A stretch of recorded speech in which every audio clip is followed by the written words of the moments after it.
Space ఎక్స్కు చెందిన rocket శకలం చంద్రుడి ఉపరితలాన్ని ఢీకొన్న దృశ్యాలను దక్షిణ కొరియా స్పేస్ ఏజెన్సీ కాసా విడుదల చేసింది.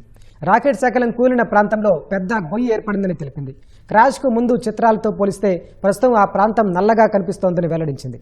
చైనాకు మరో ఉపగ్రహం కూడా ఈ ప్రమాదాన్ని ట్రాక్ చేసింది. ఈ నెల 5న స్పేస్ ఎక్స్ కు చెందిన ఫాల్కన్ 9 రాకెట్ శకలం చంద్రుడి ఉపరితలాన్ని బలంగా ఢీకొట్టింది. దాదాపు 3900 కిలోల బరువున్న ఆ శకలం సెకనుకు 2.04 కిలోమీటర్ల వేగంతో జాబిల్లిని ఢీకొట్టింది. ఇందుకు సంబంధించిన దృశ్యాలను దక్షిణ కొరియా స్పేస్ ఏజెన్సీ కాసా విడుదల చేసింది. రాకెట్ శకలం జాబిల్లిని ఢీకొట్టడానికి ముందు తర్వాతి దృశ్యాలను దక్షిణ కొరియాకు చెందిన ధనూరి ఉపగ్రహం చిత్రీకరించింది. ఫాల్కన్ 9 రాకెట్ శకలం ప్రమాదవశాత్తు చంద్రుడిని ఢీకొట్టిన సమయంలో ధనూరి స్పేస్ క్రాఫ్ట్ ఆ ప్రాంతం మీదుగా ప్రయాణించింది. చంద్రుడి కక్ష నుంచి ఫోటోలు తీసింది. రాకెట్ శకలం చంద్రుడి ఉపరితలాన్ని ఢీకొట్టినప్పుడు అక్కడ ఒక గొయ్యి ఏర్పడింది.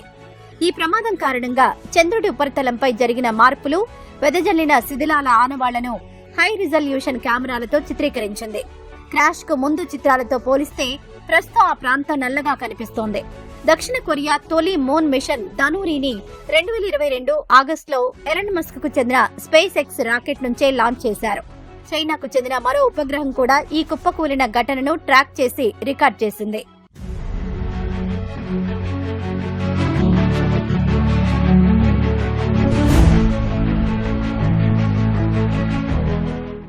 గతేడాది జనవరిలో స్పేస్ ఎక్స్ కు చెందిన ఫాల్కన్ 9 రాకెట్ 2 లూనార్ ల్యాండర్లను అంతరిక్షంలోకి తీసుకువెళ్లింది.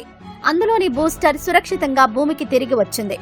ల్యాండర్లను చంద్రుడి వైపు నెట్టేందుకు ఉపయోగపడే రాకెట్ పైభాగం మాత్రం అంతరిక్షంలోనే ఉండిపోయింది. సాధారణంగా రాకెట్లోని ఇలాంటి భాగాలను భూమి వాతావరణంలోకి తీసుకురావడం లేదా నిర్దిష్ట కక్షలోకి మళ్లించడం జరుగుతుంది. అయితే సౌర కార్యాచరణ, గురుత్వాకర్షణ ప్రభావంతో దాని కక్షలో మార్పులు చోటు చేసుకున్నాయి. దీంతో అది అదుపు తప్పి చంద్రుడి ఉపరితలాన్ని ఢీకొట్టింది.